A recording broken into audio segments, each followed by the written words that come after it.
Today we're going to be talking about how to log into Canvas, your student classroom. You need to go to nclusd.instructure.com, make sure you have your student number and your password.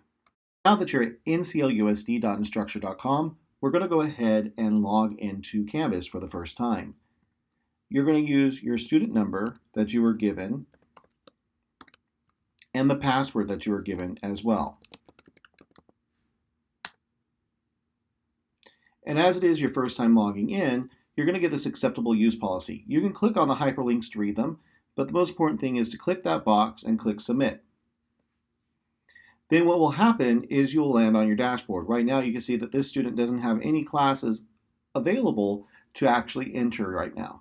If you do have that problem and you know that you should have classes, you can click on courses to see all courses, anything that's displayed. Again, nothing is displayed for the student at this time.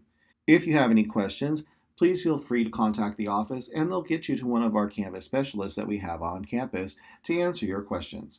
This is the first of several tutorials that we'll have on how to access and use the features of Canvas. If you want to learn more, subscribe to our YouTube channel. Have a great day.